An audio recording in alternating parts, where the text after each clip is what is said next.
Okay, well, I'm going to take that same process, the Carter-Stanley Method, and always thank polite people in Japan. Always. And I'm going to give my little neck knife here some spa treatment. Oh, I love that knife. Yeah, this is one I made in my own shop. It's 181 layers of alternating Damascus. It's pure nickel sheet with 1015 high tensile strength steel and a Hitachi white steel core, the same as the perfect model kitchen knife that we sharpened earlier. So we're going to go through the whole process. The first thing is I'm going to assess it, which means I need to clean it. And a little tissue there, if that's okay. So I'm just going to wipe it off. Yep, and clean it off. Make sure the spine is clean. I'm going to assess it for straightness. Looking for straightness within reason here. We'll deal with straightening blades in a different episode. Okay, so now I need to form a plan. Okay, the tip's not broken. There's no chips in the edge. I'm going to give it a little bit of a thinning, and then I'm going to reprofile it, and I'm going to polish it up, joint it, and finish it up. Right through the same steps. Yeah, right through the exact same steps. I think with this one, I'm going to start with your 70 micron because this is not as hard as the steel that was in that folding knife. Sure. I think I'd like to start by cleaning the stone real quick.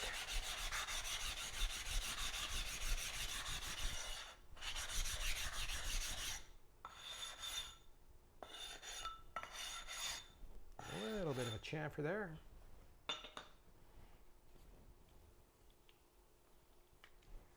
Okay, so right down into the thinning. So right down flat on my secondary edge, working it in sections, also trying to work over the whole surface of the stone, one side. Now, people say, how much pressure should you apply? And the answer is, well, how much of a hurry are you in? A lot of pressure will grind a lot of steel very quickly, but if you let it get out of control, then you could quite possibly hurt yourself. So the answer is don't apply any more pressure than you feel like you can control reasonably. Okay, I'm going to do the other side. You can see I got a nice, good grind there on that first side. Reverse side, secondary edge, thinning the blade. So some people say, well, how much should you thin? You know, there is a threshold when you're using a knife on the acceptable thickness. Most people never even get anywhere close to that threshold. But if you take a bunch of time and you thin your knife down to a point where you think it's really, really thin, a lot thinner than what you start off with, the answer is, as you're using the knife, just monitor the performance of the blade. And if you start to see that the primary edge starts to show any signs of failure under normal use, let's say you're whittling a hardwood and you start to see anything funky happening to that primary edge, a little bit of ribboning, a little bit of contortion, then you can always go back and then back it up a little bit by putting a little bit more pressure on that primary edge and making that edge a little bit thicker. Well, it's always easier to steepen that bevel than it is to shallow it. Way easier. Okay, at this point, I'm going to switch stones so that I can profile the edge. I think that this stone is a little too rough for the edge I already have on there. There's the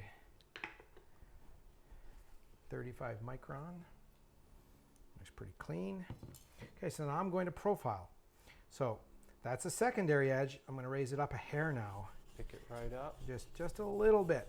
Just a little bit. I want this to be really screaming, scary sharp. So the more of an acute angle that I can hold that at, the more impressive that edge is going to be. Yeah, until you get there.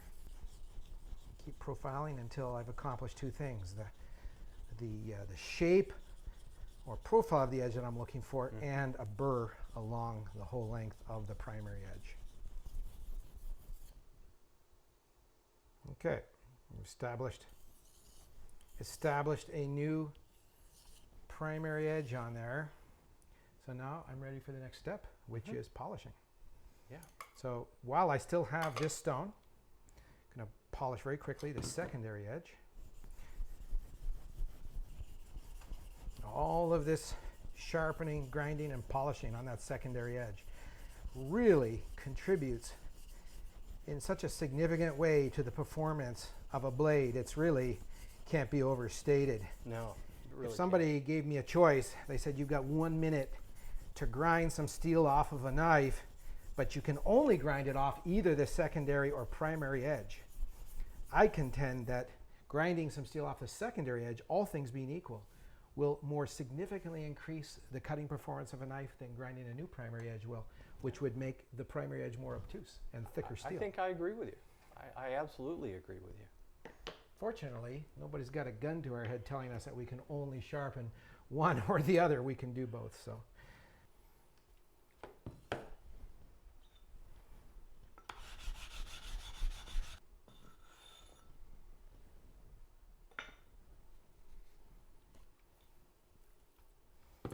All right, so we're going to go right into polishing that secondary edge again. Pick that up, polish the primary edge. Okay, and I'm going to raise it up a hair.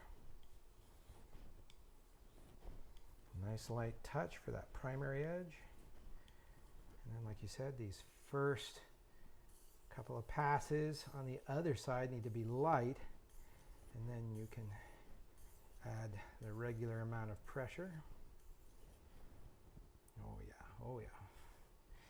Love that technique. Love that technique. Okay, we get right into the 6 micron.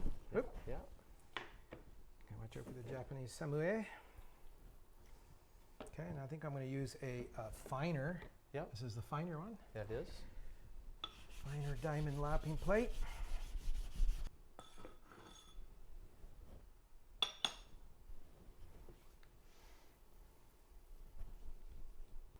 Right into the polishing of the secondary edge. Now, if I want to move the shoulder of that secondary edge higher up towards the spine of the knife and really thin it down, then I'm not going to change the angle of the blade on the stone, but I am going to slightly change where the pressure is. Yeah. And I'll put a little more pressure up towards that angle. Yep. If I'm really trying to thin down towards the primary edge, then I leave it flat and I put a lot more pressure this way towards the edge. But do you put a little bit of wrist twist on that right wrist? I keep my wrist pretty stable, and it's just a little bit of pressure. Yeah. It's just all about pressures. Okay, so there's that secondary edge. And again, you know, this is the game of infinity, right? It is. How long do you want to spend doing that? Well, one thing I can do is I can just quickly observe it and see what's going on. And I am content. I think I'm just going to do just a little bit more on this stone before I proceed to the very last stone on secondary. There's no substitute for using your eyes as you progress through the different grits. You know, sometimes I tell people, as you're sharpening, spend 5 minutes on the stone sharpening, then dry it off, clean it off, take it outside into the light and look at it for a full minute before you get back into sharpening again. And is that you'll get the relationship of cause and effect, and you'll really see what's happening. And when you come back to the stone, even though you've lost a minute because you took it outside to observe it, you're actually going to gain a whole lot more in understanding and skills, because you're going to see exactly what's going on. So last thing we're going to do here is we're going to do this in reverse order here. I'm going to strop that primary edge, or polish that primary edge. Come back on this side. The initial stroke should be a lot lighter. And then I can come back with normal pressure. Okay, and last but not least, we will get into the 2 micron. There you go. Thank you.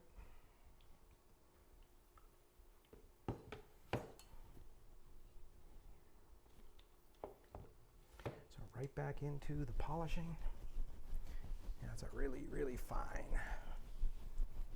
abrasive.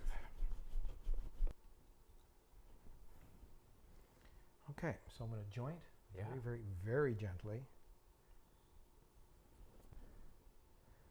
Oh, there it is. I think I still feel a little roughness right there. Good. Yeah, got it. Okay, now it's important to note that when I come back here for these last final stroppings, I need to be, anyone can raise it up a couple more degrees and be sure to get that primary edge back on there, but you've just undone all the hard work that you've tried to establish by keeping that angle nice and low. So at any one time, you come up on your angle, or whoop, do this when you're coming off the stone and angle it up. You've just made a quantum leap backwards. Yeah. Yeah, you got to just sneak up on that last molecule. Yeah, and there we go. Beautiful. So one thing I like to do is, take something fairly robust. That's pretty thick. Yeah, yeah, like this magazine, and cut through it. Right through it. That is something. Yep. That's sharp. Look at that. Polish looks good too. I can count all the fold lines in there.